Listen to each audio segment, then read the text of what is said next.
दोस्तों, हरियाणा में अब सिर्फ 72 घंटे बचे हैं और उसके बाद चुनाव प्रचार, इलेक्शन कैंपेन खत्म होने जा रहा है और 5 अक्टूबर को वोटिंग है, फिर नतीजे हैं। आप कह सकते हैं कि हरियाणा में जो इलेक्शन है अब पीक पर है, चरम पर है इस वक्त। और ताज्जुब की बात यह है कि जब इलेक्शन चरम पर हो तो ना आज के दिन अमित शाह हरियाणा में दिखाई दिए और ना ही प्रधानमंत्री मोदी बीजेपी की तरफ से आज हरियाणा में दिखे। आप कह सकते हैं कि ना चाणक्य पहुंचे आज, ना चंद्रगुप्त मौर्य पहुंचे आज। यानी कुल मिलाकर जो बीजेपी की टॉप लीडरशिप थी आज इस पीक पे हरियाणा के चुनाव से कटी रही। और मैंने पूछा कि मोदी जी कहां मसरूफ हैं, तो पता लगा कि मोदी जी इजराइल के प्रधानमंत्री नेतन्याहू से फोन पर बात हो रही है। और उधर मैंने पूछा कि भाई अमित शाह जी कहाँ हैं, क्या कश्मीर तो नहीं चले गए? उन्होंने कहा नहीं साहब, अमित शाह अपने मंत्रालय के काम निपटा रहे हैं। आप कह सकते हैं कि दोनों नेता बहुत बिजी नहीं थे, दोनों नेता दिल्ली में थे, अपने दफ्तरों पर थे और दिल्ली से सटे हरियाणा में जाने का उनके पास वक्त नहीं था। अब दोस्तों, चुनाव निर्णायक हो और एकदम चरम पर हो और मोदी और शाह दोनों ही ब्रेक ले लें, छुट्टी कर लें, जाए ना, इसका मतलब क्या निकाला जाए? क्या इसका मतलब ये है कि मोदी और शाह हरियाणा में जो कुछ होने जा रहा है, जो नतीजे आने जा रहे हैं 8 अक्टूबर को, क्या उसका इल्म उन्हें हो गया है? नतीजे भांप लिए हैं दोनों ने, उनके पास रिपोर्ट है क्या होने जा रहा है। और या यूं कहें कि कहीं ना कहीं हरियाणा से दूर रहकर एक तरह से सरेंडर कर दिया है। चाणक्य ने और चंद्रगुप्त ने सरेंडर कर दिया, मोदी और शाह ने। और अगर एक आध रैली वो करते भी हैं, जैसे पलवल में मोदी जी करेंगे, वो एक सिर्फ औपचारिकता है, फॉर्मेलिटी है। क्या ऐसा है? और दूसरी तरफ अगर आप कांग्रेस का कैंप देखें तो वहाँ माहौल बिल्कुल अलग है। राहुल गांधी और प्रियंका गांधी ने 72 घंटों, आने वाले 72 घंटों के लिए एक यात्रा शुरू कर दी और ये यात्रा वहां से जा रही है जो बीजेपी के गढ़ हैं। और आज राहुल गांधी की जब यात्रा शुरू हुई, जिस पड़ाव पर भी रुके, जिस मोड़ पर भी रुके, भीड़ ही भीड़ थी, नुक्कड़ पे, चौराहों पर भीड़ ही भीड़ थी। और इस मौके का फायदा भी राहुल बाबू ने खूब उठाया, हमले तेज कर दिए मोदी पे, अडानी पे, अंबानी पे। और मेरा लक्ष्य, जितना पैसा मैं बता रहा हूं आपको, याद रखो, जितना पैसा इन्होंने अडानी अंबानी को दिया है उतना पैसा मैं हिंदुस्तान के किसान, मजदूर, गरीब, दलित उनके जेब में डालने वाला हूं। अब कांग्रेस की तेज होती हुई हवा, हरियाणा में जो हवा तेज हो रही है, आंधी भी बन सकती है, इसको तो बीजेपी भी अंदर ही अंदर स्वीकार कर रही है। लेकिन एक नेता है बीजेपी के जो अपने को मुख्यमंत्री का प्रबल दावेदार भी मानते हैं, अनिल विज साहब, सीनियर मोस्ट लीडर हैं। इनका कहना था कि राहुल गांधी जहां जाएंगे वहां कांग्रेस हारेगी। और इन्होंने ये भी कहा कि चुनाव तो मैं लड़ रहा हूं, पब्लिक मेरे साथ है, बाकी लोग तो गुब्बारे बेच रहे हैं बाकी। क्योंकि काम यहाँ पर केवल मैंने किया है, अपनी सहमति जता रही है, बाकी तो गुब्बारे बेचने वाले हैं। अब दोस्तों, राहुल गांधी गुब्बारे बेच रहे हैं या फिर मोदी के गुब्बारे की हवा निकाल रहे हैं, तो 8 अक्टूबर को पता लगेगा। लेकिन जो जानकार हैं, कांग्रेस के जानकार हैं, उनका ये कहना है कि राहुल की जो स्ट्रैटेजी है लास्ट 72 आवर्स में, आखिरी 72 घंटों में, वो है बीजेपी के जो एरियाज हैं, बीजेपी के जो इलाके हैं, उनको हिट करना, वहाँ पर कारपेट बॉम्बिंग करना। मिसाल के तौर पर जीटी रोड, अब ये जीटी रोड क्या है? जीटी रोड बेल्ट ये है जहाँ पर सोनीपत, पानीपत, करनाल, कुरुक्षेत्र, अंबाला, ये जो एरिया है जहाँ पर शहरी आबादी है, इमारतें हैं, लोग रहते हैं, बीजेपी का ये एरिया रहा है। और अगर आप 2014 जब मोदी जी शबाब पर थे, उसके आप आंकड़े देखेंगे तो चौंक जाएंगे। कुल मिलाकर 35 सीटें हैं इस बेल्ट में, 23 सीटें, 35 में से 23 सीटें बीजेपी ने जीती थी, कांग्रेस को सिर्फ 6 मिली थी। राहुल गांधी चाहते हैं कि इन 6 सीटों को कम से कम 17-18 सीटों में या 20 सीटों में कन्वर्ट किया जाए। तो एक तो उनका टारगेट ये है कि जो जीटी रोड है, ग्रैंड ट्रंक रोड, जहां पर बीजेपी की, जिसको बेल्ट कहा जाता है, यहां पर वो हमला तेज करें और आज इसी बेल्ट में वो थे। दूसरा उनका टारगेट है गुड़गांव और फरीदाबाद वाला एरिया। वैसे इसको राजनीति की, हरियाणा की राजनीति की भाषा में अहिरवाल बेल्ट कहते हैं। गुड़गांव, फरीदाबाद, ये जो गेटवे, 2 बड़े शहर हैं, इंडस्ट्रियल और कमर्शियल टाउन्स आप कह सकते हैं। और गुड़गांव का तो जवाब ही नहीं है।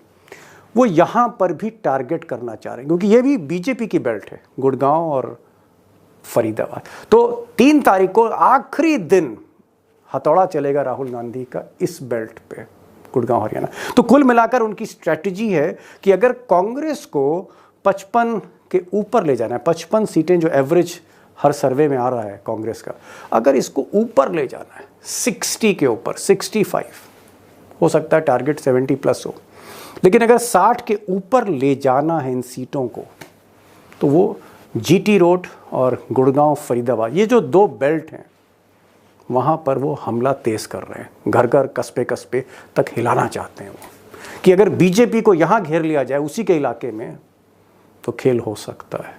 या यूं कहें कि फिर अमित शाह से बचा जा सकता है, उनकी ईडी, सीबीआई और इनकम टैक्स से बचा जा सकता है। अगर कांग्रेस 55 के नीचे रही, बहुमत के बहुत आसपास रही, तो शाह हमला कर सकते हैं। लेकिन बहुमत के बहुत ऊपर चली गई, तेलंगाना की तरह, कर्नाटक की तरह, तो फिर शाह कुछ नहीं बिगाड़ पाएंगे। ये राहुल गांधी की स्ट्रैटेजीज पर वो काम कर रहे हैं। और लास्ट 72 आवर्स, इन स्लॉग ओवर्स में राहुल गांधी एक बड़ा स्कोर करना चाहते हैं।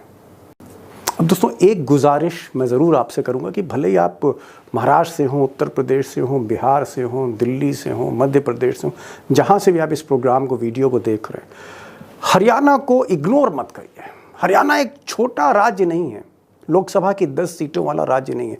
हरियाणा एक छोटा राज्य जरूर है, लेकिन एक कैटलिस्ट है। वो राजनीति को पूरी तरह से बदलने का मादा रखता है, कुव्वत रखता है, और हरियाणा ने बार बार ये करके दिखाया है। और अगर ये 10 साल का मजबूत किला हरियाणा में जो मोदी जी ने खड़ा किया है, अगर इसमें गहरी दरारें दिखती हैं 8 अक्टूबर को, तो दोस्तों यकीन मानिए कि फिर राजनीति बदलने जा रही है। Haryana is very important. छोटा स्टेट है, गहरे घाव करता है राजनीति में, ये ध्यान रखिएगा। और इसीलिए आज 3 एक्सपर्ट्स मैंने आज इनवाइट किए हैं आप लोगों के लिए। हेमंत अत्री साहब होंगे, जर्नलिज्म के हरियाणा के किंग, जो बोलते हैं अक्सर वैसे ही होता हुआ दिखता है। अत्री साहब होंगे हमारे साथ। जगदीप सिंधु साहब आज कई दिनों के बाद वो आए हैं, मैंने उनको इनवाइट किया क्योंकि वो लगातार कभी इस शहर में हरियाणा के हैं तो दूसरे शहर में, कनेक्टिविटी हो नहीं पाई उनसे, ज़्यादातर हाईवे नाप रहे थे इलेक्शंस में वो। आज वो भी साथ में होंगे। और मैंने 2 दिन के बाद आज टाइगर को न्योता दिया है, अशोक वानखेड़े को, उनको भी सुनिए, तस्वीर क्लियर होगी। मेरा पहला सवाल जो है वो किंग से ही होगा, हेमंत अत्री से होगा। अत्री साहब, इतने क्रूशल स्टेज पे चुनाव है इस वक्त, मतलब आप सोच लीजिए कि हर रात कयामत की रात है हरियाणा में, हर रात कयामत की रात है, और लाव लश्कर लेके राहुल गांधी निकल गए। यात्रा चल रही है, रथ यात्रा चल रही है, कभी एक कस्बे में तो कभी दूसरे में, कभी एक कंस्टिट्यूएंसी में तो दूसरी कंस्टिट्यूएंसी में, लगातार। और ये जो यात्रा है ये 72 घंटे तक चलती रहेगी। तो राहुल गांधी तो 72 घंटे यात्रा पे चल रहे हैं, लेकिन जो गुजरात लॉबी है, अमित शाह हैं, नरेंद्र मोदी हैं, ना चाणक्य दिख रहे हैं, ना चंद्रगुप्त मौर्य दिख रहे हैं। आखिर ऐसी क्या वजह है?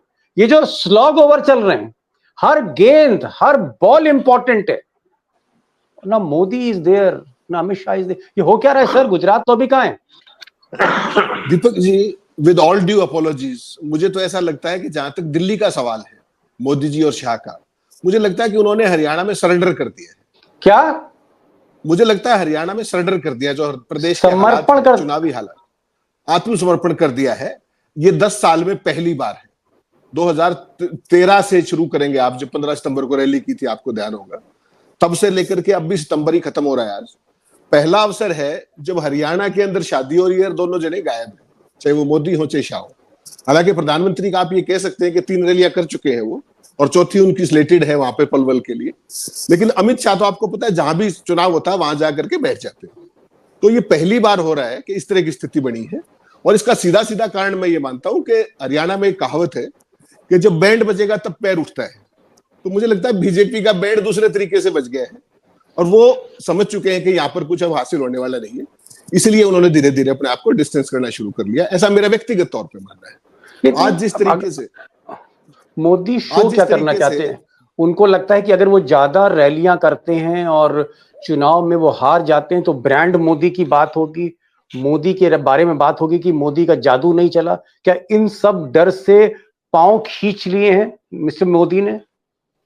देखिए दीपक जी, यहाँ पर पहले भी जो मोदी जी और ये करते हैं ना, मोदी जी की जो जनसभाएं होती है, जब भी कोई भी चुनाव, हरियाणा जितनी छोटी स्टेट है उसमें 4-5 से ऊपर की गुंजाइश भी नहीं है प्रधानमंत्री के लिए। फिर तो वही बात हो जाएगी कि चप्पे चप्पे पे खाक छान रहे हैं।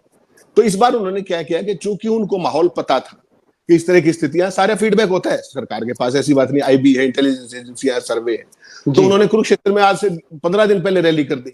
उसके बाद फिर ध्यान होगा आपने सोनीपत की गोहाना में रैली कर दी, अभी हाल में वहां कर दी, क्या नाम है, हिसार में कर दी। और जिस तरह का रिस्पॉन्स देखा आपने, कोई कुछ भी कहता रहे, टिमिड रिस्पॉन्स था तीनों की तीनों रैलियों का, हरियाणा के स्टैंडर्ड्स के हिसाब से, मोदी के स्टैंडर्ड के हिसाब से। और आपने एक चीज देखिए, इस देश में अगर आपको किसी भी स्टेट का दीपक जी पॉलिटिकल टेम्परेचर देखना है ना, तो माफ कीजिएगा, आप बुरा मत मानिएगा, हम टीवी नहीं देखते मुख्य धारा का, लेकिन कोई भी चैनल आप ऑन करेंगे तो हरियाणा की जब बात आएगी तो उसमें मोदी और शाह का फोटो हट चुका है ऑलरेडी, जो बैकग्राउंड में होता है उसमें मोहनलाल बडोली और नायब सिंह सैनी दिख रहे हैं, उनको कोई जानता नहीं। तो वो जो भूमिका है उस कार्यक्रम की, वो पहले से ही बन चुकी है कि एक तरीके से दिल्ली को डिस्टेंस कर दिया गया है, और वो आप लगातार देख रहे होंगे अगर आप फॉलो करते हैं। जी नहीं, मैं समझ गया। जगदीप सिंह सिंधु साहब, आप तो भाई अगर मैं लिटरली कहूँ खाक छान रहे हैं, कभी इस कंस्टिट्यूएंसी में तो कभी यहाँ। आज मैंने आपको फोन किया, कहाँ है साहब, हिसार में, फिर फोन किया आप अंबाला पहुंच गए। मुझे तो लग रहा है जितना नेता मेहनत नहीं कर रहे उतनी मेहनत आप कर रहे हैं। मैं एक चीज आपसे पूछना चाह रहा हूँ कि अगर आप इतनी मेहनत कर ही रहे हो, पसीना बहा रहे हो, मुझे ये बताओ कि अगर अमित शाह जो चाणक्य हैं, स्ट्रेटेजिस्ट हैं, वो गायब हैं, दूल्हे राजा गायब हैं, मोदी जी भाई पूरी बारात तो उन्हीं के पीछे चलती है, मोदी जी भी नहीं है आज, खट्टर साहब को आपने अंडरग्राउंड कर दिया है, मिस्टर इंडिया है तो गायब कर दिया आपने, नायब सिंह सैनी के बारे में आप लोग कह रहे हैं कि साहब ये अपनी कंस्टिट्यूएंसी नहीं जीत सकते, तो वो लाडवा के ही चक्कर काट रहे हैं। तो कोई लाडवा में कुंडली मारे बैठा है, कोई दिल्ली से हिम्मत नहीं कर रहा बगल में हरियाणा आने में, खट्टर साहब अंडरग्राउंड हैं, तो फिर चुनाव साहब कौन संभाल रहा है बीजेपी का? मोहन भागवत संभाल रहे हैं क्या? दीपक जी, ये जो चुनाव की रणनीति है ये उसी दिन तय हो गई थी जिस दिन पंचकुला में एक जनसभा करके चाणक्य ने यह ऐलान किया था, अमित शाह ने यह ऐलान किया था कि हरियाणा का चुनाव अब की बार नायब सिंह सैनी के नेतृत्व में लड़ा जाएगा और मुख्यमंत्री का चेहरा नायब सिंह सैनी होंगे। तो उसी दिन हमें समझ में आ गया था कि भारतीय जनता पार्टी हरियाणा में ये जानती है कि उनकी क्या गति होने वाली है, उससे बचने के लिए और जो ये एक बड़ा मतलब विशाल, कहना क्या चाह रहे हो, बलि का बकरा, मिस्टर सैनी इज बलि का बकरा on October 8, you want to say this? Obviously वो तो है ही, लेकिन सबसे बड़ी बात ये है कि ये जो एक बहुत बड़ा एक वो बनाया गया था, विशाल एक कैनवस, और जिसमें एक बड़ी प्रतिमा बनाई गई थी, उस पे ठेस लगने से बचाने के लिए, उस बड़ी इमेज को बचाने के लिए ये रणनीति का हिस्सा है, ताकि कल को अगर जो भी परिणाम हरियाणा में आने हैं, उन परिणामों से उस बड़ी इमेज को कोई ठेस ना लगे और उसमें यह कहा जा सके कि प्रदेश के जो मुख्यमंत्री थे उनकी वजह से प्रदेश की ये हालत हुई है। जो भूतपूर्व मुख्यमंत्री मनोहर लाल खट्टर है ना, समझ गया, और उनको आगे रख के, नायब सिंह सैनी को आगे रख के केंद्रीय नेतृत्व की उस इमेज को बचाने के लिए ये सारी रणनीति बनाई। मैं वानखेड़े साहब के पास आऊंगा। वानखेड़े साहब आज बहुत मसरूफ थे, कभी कभी लाइट जा रही थी, लेकिन जब टाइगर गरजता है तो लाइट भी आ जाती, तो लगता है लाइट आ गई है। मुझे तो उम्मीद नहीं थी कि टाइगर आज आप आएंगे, लगता है आप गरजे हैं, बिजली विभाग वाले लोग पहुंच गए। वैसे भी नोएडा में योगी जी लगता है आपकी बार बार लाइट कटवा रहे हैं कि टाइगर लाइव ना हो पाए। तो thank you so much tiger, आप ज्वाइन किया, जनरेटर चला के आप ज्वाइन कर रहे हैं, थैंक यू सो मच। लेकिन मैं आप आऊंगा, एक सवाल मैं पूछना चाह रहा हूँ अत्री साहब से। अत्री साहब, इन्होंने, संधू साहब ने बड़ी बात कह दी, इन्होंने कहा कि साहब अमित शाह पीछे हट गए, मोदी पीछे हट गए, खट्टर पीछे हट गए, तमाम तोपें पीछे हट गई और नायब सिंह सैनी को आगे रख दिया कि चुनाव का जो हीरो है, जो फेस है, वो नायब सिंह सैनी होगा। मुझे ईमानदारी से बताइए, 30-35 साल हो गए अत्री साहब, आपसे धुआंधार कोई रिपोर्टर हरियाणा में है नहीं, मुझे ईमानदारी से बताइए कि क्या नायब सिंह सैनी को हरियाणा के हर जिले में, हर कस्बे में लोग जानते हैं? से यस और नहीं, प्लीज बताइए। बहुत कष्ट की बात पूछ लिया आपने, बुरा मान जाएंगे मुख्यमंत्री जी, बहुत बुरा मान जाएंगे, विद ऑल ड्यू रिगार्ड्स। देखिए दीपक जी, हमें उनके प्रति ना न्याय करना चाहिए। उनका कैरियर देखिए कितना संघर्ष का कैरियर है। वो स्टेनो थे मनोहर लाल जी के। क्या क्या थे? Steno typist. अरे टाइगर ये क्या बोल रहे हैं? जब व्हाट इज सेइंग? ये कह रहे हैं खट्टर साहब के स्टेनो थे। आगे सुनिए, आगे सुनिए भैया, मानहानि का मुकदमा ना करा देना अत्री साहब। आप सुनते जाइए। वाकई स्टेनो थे आपके। अरे भैया कैसी बात कर रहे हैं आप? अत्री जी का झूठ बोलेंगे क्या? अत्री जी को क्या लेना देना है सैनी से, मुझे बताइए। दुश्मनी थोड़ी है। बातें ऐसी करते यकीन कैसे करें इन पर? नहीं, आप नहीं यकीन करोगे ना। अरे भाई, मुख्यमंत्री है, एक मुख्यमंत्री हटा, दूसरा मुख्यमंत्री आया। मैं इनसे पूछ रहा हूँ कि भाई ये जो नया मुख्यमंत्री बोलेंगे ये पुराने मुख्यमंत्री का स्टेनो है। अरे बिना पढ़ा लिखा कोपड़ आदमी प्रधानमंत्री बन सकता है तो मुख्यमंत्री क्यों नहीं बन सकता कोई? और पढ़ाई लिखाई से क्या मुख्यमंत्री अपने देश में बिना पढ़े लिखे लोग भी अच्छे राजनीतिज्ञ साबित हुए। तो पढ़ाई लिखाई का छोड़ दीजिए आप। दीपक जी 1.5 मिनट दीजिएगा मुझे। वो मुख्यमंत्री क्यों बने थे? उनका जो कैरियर है 1995 में जब मोदी जी हरियाणा के प्रभारी थे और मनोहर लाल जी संगठन महामंत्री थे, वो बुलेट और दरी वाली बात तो पता ही, आपको ज्यादा बताने की जरूरत है नहीं जी। तो उस समय पर पार्टी का जो प्रदेश कार्यालय था उसमें जो अपने नायब सिंह सैनी साहब थे वो स्टेनो थे। उसके बाद वो जब जरूरत पड़ती थी तो कई बार जो इनकी गाड़ी थी पार्टी ऑफिस की, वो गाड़ी भी चला देते थे मनोहर लाल जी की। इसलिए वो नायब सिंह के भी, वो अपने मनोहर लाल जी के भी नजदीक थे और मोदी जी भी उनको पर्सनली जानते थे। एक गाड़ी चलाते थे, दूसरा ड्राइवरी करते थे। जी, उनकी गाड़ी चला लेते थे। मल्टीपर्पज आदमी होता है, अच्छी बात है, मल्टी स्किल्ड है। स्टेनो भी थे, मल्टी स्किलिंग थी, निजी सहायक के तौर पे भी काम करते थे। और उसके बाद चूंकि वो उस समय पर बीजेपी के पल्ले कुछ नहीं था और 96 में बंसीलाल की सरकार आ गई थी तो काफी करीब रहे। 99 में बंसीलाल की सरकार, मनोहर लाल जी ने दाढ़ी बढ़ा ली थी, याद होगा आपको, कि जब तक मनोहर लाल जी ने कहा था कि जब तक बंसीलाल की सरकार नहीं गिरा दूंगा मैं, तब तक दाढ़ी नहीं कटवाऊंगा। ये भी शपथ ली थी, फिर गिरा भी दी थी सरकार। तो तब से ये मनोहर लाल जी के साथ नायब सिंह सैनी सहायक के तौर पे थे और मोदी जी इनको पर्सनली जानते भी थे। पंचकुला ऑफिस में खास तौर पे इकट्ठे रहते थे, पार्टी का छोटा सा दफ्तर था। तो उसके बाद क्या हुआ कि अब जब मनोहर लाल जी की विदाई करनी थी तमाम कारणों के चलते, उनकी लोकप्रियता इतनी ज्यादा हो गई थी। आपको ध्यान होगा 12 मार्च को अभी मोदी जी आए थे यहाँ पे गुड़गांव के अंदर द्वारका एक्सप्रेसवे का उद्घाटन करने के लिए, और उसमें देखी थी आपने कितनी जबरदस्त भीड़ थी। तो मनोहर लाल जी को दिल्ली पहुंचने से पहले उनकी छुट्टी कर दी गई थी ऑफिशियली, केवल नायब सिंह सैनी का नाम बाद में बताया गया। तो ये स्थिति हुई थी। अब स्थिति क्या है? नायब सिंह सैनी को बिल्कुल सही कहा, ही इज ए स्केपगॉट, और वो उसको झेल रही है जिसके लिए वो जिम्मेदार नहीं है। उनको मुख्यमंत्री आप कहते हैं, मैं नहीं कहता। उनके पास तो अपना पीए भी नहीं, अपना चपरासी भी नहीं। मनोहर लाल का सारा स्टाफ कैरी कर रहे हैं वो कंप्लीटली। उनके पास तो अपना कुछ भी नहीं, अपना चपरासी भी नहीं है। नहीं, सारा का सारा मनोहर लाल जी का सिस्टम कंप्लीटली, प्रिंसिपल सेक्रेटरी से लेकर के secretary, additional principal secretary, special secretary, पूरी टीम मनोहर लाल जी की। दूसरी बात, अब उनको बलि का कब बकरा क्यों बनाया, इसको समझने की जरूरत है। वो Manohar Lal ji was a complete disaster and a miserable failure. तो उसके बाद आप क्या करोगे? आपके पास जो ये क्या नाम है पंजाबी कम्युनिटी है, 7 से 8% हरियाणा में आपको जानकारी है। तो फिर क्या करें? ऐसे में बंदा अपना होना चाहिए। हरियाणा आपको पता है दिल्ली के लिए क्या महत्व है उसका। तो उनको एक ओबीसी चेहरा चाहिए था, तो नेचुरल चॉइस नायब सिंह सैनी साहब बन गए कि उनके पास क्या है कि सारे का सारा बीमारी आप उनके मत्थे मत दीजिएगा, वो बेचारे बोलेंगे भी नहीं, भले आदमी है, ही लाइज लो, वेरी लो प्रोफाइल। उनको बहुत सारे, लेकिन एक चीज ईमानदारी से कहिएगा, एक चीज बहुत ईमानदारी से, उसके बाद मैं वानखेड़े जी के पास आ रहा हूँ। क्या नायब सिंह सैनी विनम्र आदमी है, शरीफ आदमी है, भले आदमी है? अगर मनोहर लाल जी से तुलना करेंगे तो 1 लाख दर्जे विनम्र आदमी है। मनोहर लाल जी की तो खोपड़ी में आज भी वही अहंकार है। आपने देखा नहीं 3 दिन पहले क्या किया? सेल्फी। दुनिया तो इंतजार करती है कि मेरे साथ कोई सेल्फी ले, और मनोहर लाल जी ने अपने कार्यकर्ता का हाथ कैसे झिड़का। उसके बाद आपने हिसार में देखा कि इसको उठा के बाहर फेंक दो। अरे भाई, आप चुनावी सभा कर रहे हो, बड़ी भारी रैली थी, उसमें 60-70 आदमी थे हिसार के अंदर, और उसके अंदर मनोहर लाल जी ने क्या कहा? उस लड़के ने कहा कि साहब हरियाणा में आपकी सरकार बन सकती है, लेकिन हिसार वाला हारेगा।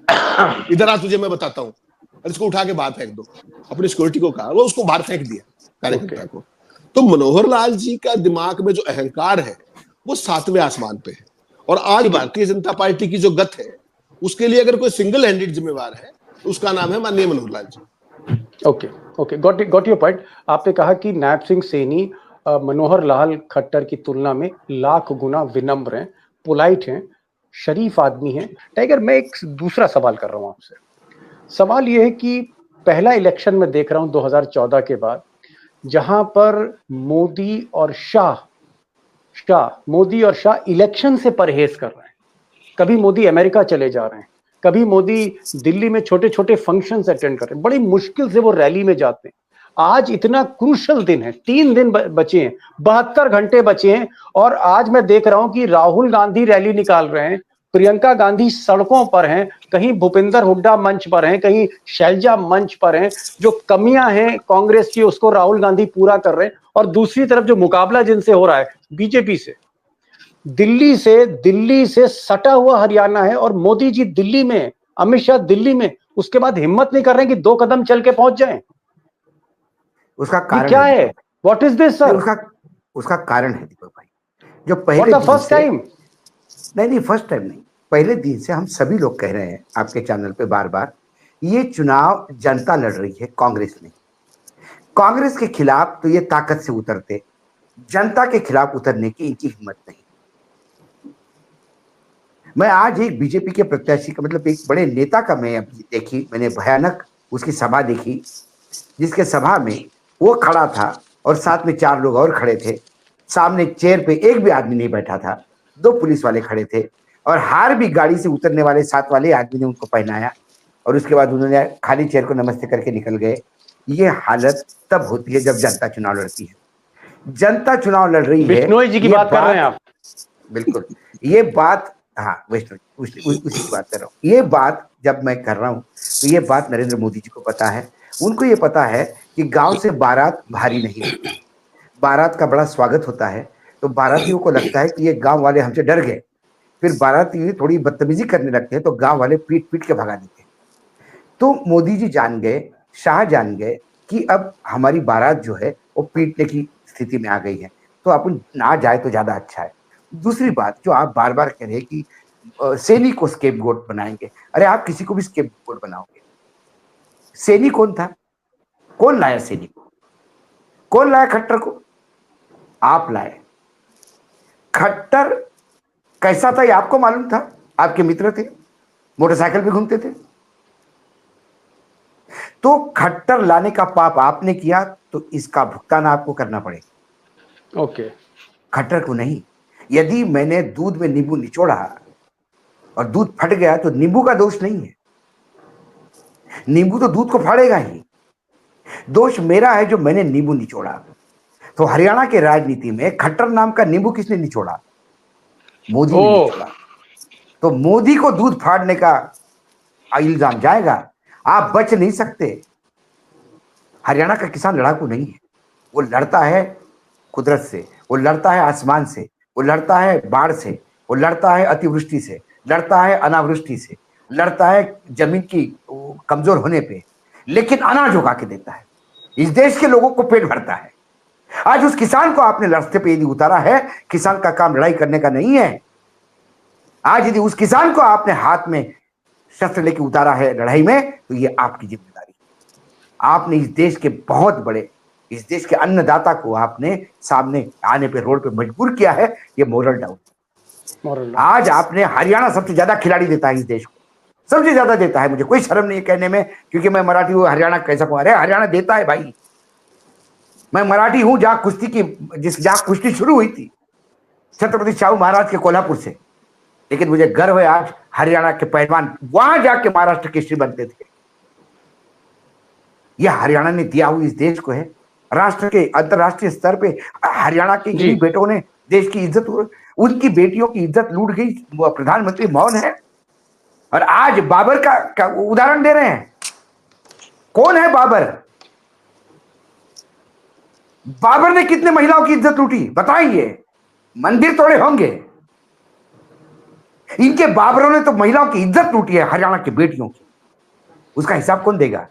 ये वो क्रोध है जो उमड़ रहा है राहुल के रैली में। जी जी जी जी, टाइगर कह रहे हैं कि the man responsible is not नींबू। नींबू नहीं रिस्पॉन्सिबल है जिसने नींबू को निचोड़ा, यानी मोदी रिस्पॉन्सिबल हैं। जो भी सिचुएशन थी, मोदी लेके आए खट्टर को, मोदी की सहमति से नायब सिंह सैनी बने, जिनको स्टेनो बता रहे हैं अत्री साहब। तो इन लोगों को लाने वाले मोदी, अपने मित्र को कुर्सी पर बैठाने वाले मोदी हैं। और इस सिचुएशन के लिए, चाहे वो किसान की सिचुएशन हो, काले कानून कौन लेके आया था, पहलवानों के साथ जो है अत्याचार किसने किया, किसने पिटवाया, जिस दिन संसद का उद्घाटन था मोदी जी की पुलिस ने पीटा। तो टाइगर कह रहे हैं कि रिस्पॉन्सिबिलिटी जो है, आज जो बदतर हालात हैं हरियाणा के, वो मोदी हैं, और मोदी ये चीज समझ रहे हैं, उनको इल्म है, एहसास है, इसलिए मोदी जी हरियाणा नहीं जा रहे, हो सकता है कल जाए। जगदीप सिंह सिद्धू साहब, अगर हालात इतने बुरे हो गए इस पार्टी के, बीजेपी के, जो जिसने 10 साल में 2014 का लोकसभा जीता, विधानसभा जीता, 2019 जीता, 10 में 10 सीटें जीती, उसके बाद फिर सरकार 2019 में विधानसभा में बना ली, इस बार 5-5 से ड्रॉ हो गए, जो 10 साल से हरियाणा पे काबिज है बीजेपी, आज बीजेपी की स्थिति आप कह रहे हैं 15-16 सीटों की। मैं अगर आपसे पूछूं कि can you tell me the seat sir, mister Sindhu, seat बताइए, ऐसे काम नहीं चलेगा मुंह जबानी, टेल मी द सीट्स जहां बीजेपी जीत सकती है। हारने वाली लंबी है, इसलिए मैं हारने वाली नहीं पूछ रहा हूं। हाँ, मैं बता देता हूं। देखिए, अगर हम बात करते हैं, और जल्दी बताइएगा फटाफट। हाँ, हिसार में एक सीट है आदमपुर की, जहां बीजेपी की संभावना बनी हुई है। उसके बाद अगर हम बात करते हैं भिवानी की, तो वहां 3 सीट है जहां बीजेपी की संभावना है सिर्फ। चलिए, और ये वो एरिया है, मतलब महेंद्रगढ़, दादरी और भिवानी के आसपास की जो लोकसभा की सीटें आती, उन 3 जिलों की बात कर रहा हूँ। उन 3 जिलों में 3 सीटें हैं, और अगर उन सीटों की बात करें तो उनमें एक सीट है भिवानी शहर की, लेकिन वहां भी अब कॉमरेड ओम प्रकाश का ग्राफ बढ़ता हुआ दिखाई दे रहा है, घनश्याम सराफ वहां पिछड़ते दिखाई दे रहे हैं, तो ये भी संभावना कम हो जाती है। 2 ही सीट दिखती हैं, जिनमें एक सीट प्रशांत की श्रुति की जल्दी हरियाणा के बाहर के लोगों को बताइए, जिला बताइए और सीट बता दीजिए बस जी। उसके बाद आ जाइए अंबाला में बीजेपी के लिए एक सीट है, अंबाला कैंट की, जहां संभावना बनी हुई है बीजेपी। उसके बाद आ जाते हैं रोहतक में, एक भी सीट नहीं मिलेगी सारे जिले में, ना रोहतक में ना झज्जर में। उसके बाद आ जाइए दूसरे जिले में, करनाल जिले में ये कहा जा सकता है कि केवल 2 सीट ऐसी हैं जहां वो उनकी संभावना बनी हुई है। एक सीट है नीलोखेड़ी की और दूसरी सीट इनकी है करनाल शहर की, लेकिन वहां भी मुकाबला बन गया है, तो उस सीट पे भी ये कहा जा सकता है कि अभी फरीदाबाद और गुड़गांव जो बीजेपी के गढ़ हैं, बता दीजिए फरीदाबाद गुड़गांव का। गुड़गांव में 3 सीटें हैं जहां संभावना हो सकती है। एक बावल की सीट है, एक पटौदी की सीट है, और एक सीट है इनकी बादशाहपुर की। 3 सीटों पे संभावना वहां है। और अगर हम बात करें फरीदाबाद की, तो फरीदाबाद में जो सीट बनती है इनकी तिगांव में, फरीदाबाद सिटी में, तिगांव, बल्लभगढ़ में और बड़खल में। ये 4 सीटें हैं लाइन से, ये 4 सीटें वहां दिखाई देती हैं। टोटल कितनी सीटें हैं 90 में? टोटल 90 में कितनी सीटें हैं ये तो बताइए सिंधु साहब, 90 में कितनी सीटों पे बीजेपी जीत रही है? अगर इनको सभी को गिना जाए तो ये 16-17 सीटें हैं, जिनमें 3 पे संभावना अभी विपक्ष जो कांग्रेस के प्रत्याशी हैं उनकी प्रबल होती दिखाई दे रही है। तो इसलिए कहा जा सकता है कि ये 15 से नीचे। अरे बाप रे बाप, अभी आप 16-17 बोल रहे थे, फिर आप फिर नीचे ले गए। हाँ, तो 3 मैंने आपको उसमें 3 गिना दी ना। अरे भैया, पहले आपने कहा 16-17 पे बीजेपी जीत रही है, और फिर आप कहने लगे नहीं 3 सीट पे कांग्रेस आगे बनी हुई है जीतने। नहीं दीपक जी, जीतने की कहीं भी बात नहीं है, संभावनाओं की बात कर रहे हैं, जहां संभावनाएं बन सकती है। सिंधु साहब मैं समझ गया, आप 15 के आसपास आंकड़ा अपना लेकर आ गए हैं, वो तो देखेंगे भाई 8 तारीख को क्या होता है।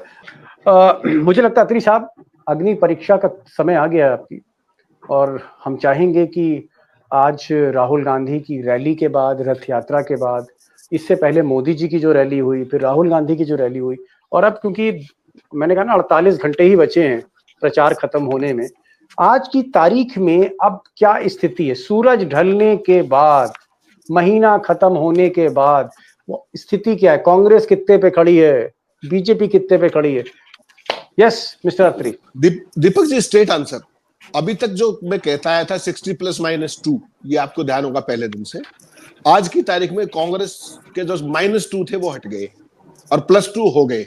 62 सीट्स पे आज कांग्रेस खड़ी है पूरे यकीन और विश्वास के साथ। एक और भारतीय जनता पार्टी का चुनाव जो है वो डिप कर रहा है। वो कितना डिप करेगा? बहुत तेजी से डिप कर रहा है, और जब डिप होता है तो ड्रास्टिकली डिप होता है। You can't control that. देखिए, दो चीजें हैं, प्रकृति का नियम है दीपक जी, हम तो विज्ञान के स्टूडेंट हैं। राइज भी बड़ा शार्प होता है और डिक्लाइन भी उतना ही शार्प होता है। हरियाणा के अंदर जो आज राहुल गांधी की जनसभा को और जो सारा रोड शो को जो आज रिस्पॉन्स मिला है, कॉर्नर मीटिंग्स के फोटो मैंने भेजे आपको, कुछ आप देखेंगे तो आप हैरान रह जाएंगे। इतने तो इनकी किसी रैली में नहीं आते, किसी की भी रैली में नहीं आते। वो आप देखिएगा फोटोग्राफ, उसके ऊपर पुल के ऊपर बैठे हुए लोग तमाम बैठे हुए। और दूसरी बात दीपक जी जो सबसे इंपॉर्टेंट है, जब ड्रास्टिकली गिरता है ना चुनाव, उसकी कोई इंतहा नहीं होती। समस्या क्या हो गई है, आपने एक दिन सवाल पूछा था कि बीजेपी का कोई मांझी नहीं बचा हरियाणा के अंदर। BJP is completely clueless, leaderless, faceless and on its own. हर कर्मचारी, हर जो उम्मीदवार है वो सवारी अपने सामान की खुद जिम्मेदार है। आज की तारीख में जो भाजपा का जो उम्मीद बची है दीपक जी, भाजपा का जो उम्मीद बची है आज, वो जो खेल कर रही है ना, जो मैंने कल भी आपसे जिक्र किया था कि सीट 90 है, प्रत्याशी 120 है, उस खेल के जरिए कांग्रेस को डेंट करने की कोशिश कर रही है अलग अलग पॉकेट्स में, जैसे सावित्री जिंदल के थ्रू, जैसे महम के अंदर जो रोहतक में है, जैसे सीटें कितनी आ रही बीजेपी की? मैंने आपको 15 मैक्सिमम बताई थी, आज की तारीख में 15 से नीचे 15। तो एक संशोधन किया है, अत्री साहब ने एक संशोधन किया है, ये 60 -+2 कांग्रेस को दे रहे थे। आज इन्होंने जो टैली अपनी रिवाइज करी है पहली बार 5-6 दिनों में, इन्होंने कहा कि आज मैं कांग्रेस को 62+ पे खड़ा कर रहा हूँ। 62+ सीट्स, यानी 4 सीटें, मतलब 58 से 62 पर ले गए। और दूसरा, बीजेपी को लेकर वो अभी भी तटस्थ थे, 15 सीट पहले कह रहे थे, आज भी 15 कह रहे हैं। और दूसरी बात उन्होंने कही कि हरियाणा की जो स्टीयरिंग है, किसके हाथ में स्टीयरिंग है पता नहीं है, या नायब सिंह सैनी उस स्टीयरिंग संभाल नहीं पा रहे। अब ये भी बड़ी बदकिस्मती है नायब सिंह सैनी की कि जब वो मनोहर लाल खट्टर की गाड़ी चलाते थे, बहुत अच्छा स्टीयरिंग संभालते थे, तो खट्टर की गाड़ी इतनी अच्छी चलाते थे, जब मौका मिला तो हरियाणा की गाड़ी नहीं चला पा रहे। दुर्भाग्य। दीपक जी एक लाइन प्लीज फॉरगिव मी। जो नायब सिंह सैनी ट्रैक्टर चला रहे हैं ना, वो ड्राइवर सीट से नहीं चला रहे, वो कंडक्टर सीट पे बैठ के चला रहे हैं। उनके पास तो ड्राइवर कौन है? ड्राइवर तो आपको दिल्ली अदृश्य, दिल्ली अदृश्य, दिल्ली है ड्राइवर अदृश्य। अमित शाह गाड़ी चला रहे हैं, उन्होंने कहा कि दरअसल मुख्यमंत्री जरूर हैं लेकिन ड्राइवर स्टीयरिंग उनके हाथ में नहीं, वो कंडक्टर है। एक तरह से डिमोशन हुआ। खड़ाऊ राज है और मनोहर लाल जी के पास असली सत्ता है, असली सत्ता मनोहर लाल। टाइगर, क्या आप इनकी बात से सहमत हैं? क्योंकि आज संशोधन किया अत्री साहब ने, 60 से 62 पर ले गए हैं, 62+, और इनका ये मानना है कि हो सकता है 62 से ऊपर कांग्रेस जाए। Do you agree with him कि कांग्रेस धीरे धीरे और बढ़ेगी? 100%, क्योंकि अब सामने फील्ड खाली है। राहुल गांधी को चॉपर उतारने न देने की गलती आज इनको समझ में आ गई। राहुल हवा में ठीक है, राहुल जमीन पे उतरता है तो कईयों को पानी पिला देता है, और इन्होंने राहुल को जमीन पे उतारा, ये बड़ी गलती की। राहुल जमीन पे उतर आए तो 240 पे आ गए, और यहाँ सिंगल डिजिट पे आ गए तो आश्चर्य नहीं होगा, ऐसा मुझे लगता है। तो मैं राहुल को जमीन उतारना गलती है, राहुल की आकलन के साथ हूँ। जी। टाइगर मान रहे हैं कि जो अत्री साहब ने कहा 62+ सीट पर आज कांग्रेस है, उस पर सहमति की मोहर लगा रहे हैं। मैं सिंधु साहब आपसे भी पूछ लेता हूं, क्योंकि पूरा हरियाणा आपने छान दिया है पिछले 2-3 महीनों में। क्या आप सहमत हैं मिस्टर अत्री कि आज प्रेडिक्शन जिन्होंने किया, असेसमेंट किया, सॉरी प्रेडिक्शन कह गया, असेसमेंट जो किया 62+ सीट, आज इन्होंने कांग्रेस की सीटें बढ़ाई हैं? Do you agree with him? Deepak ji, आपके शो में मैंने कहा था जब लोकसभा के चुनाव हुए थे, और तभी मैंने ये बताया था, और बार बार मैं कहता आ रहा हूं कि हो सकता है कि 2005 रिपीट हो जाए।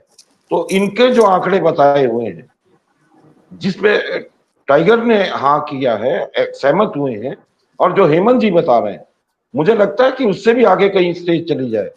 इसमें तो बता दीजिए आश्चर्य नहीं होना चाहिए। तकल्लुफ क्या है साहब? तकल्लुफ क्या है? ये तो बेतकल्लुफ शो है। आश्चर्य नहीं होना चाहिए उसमें। नहीं तो कितना आप?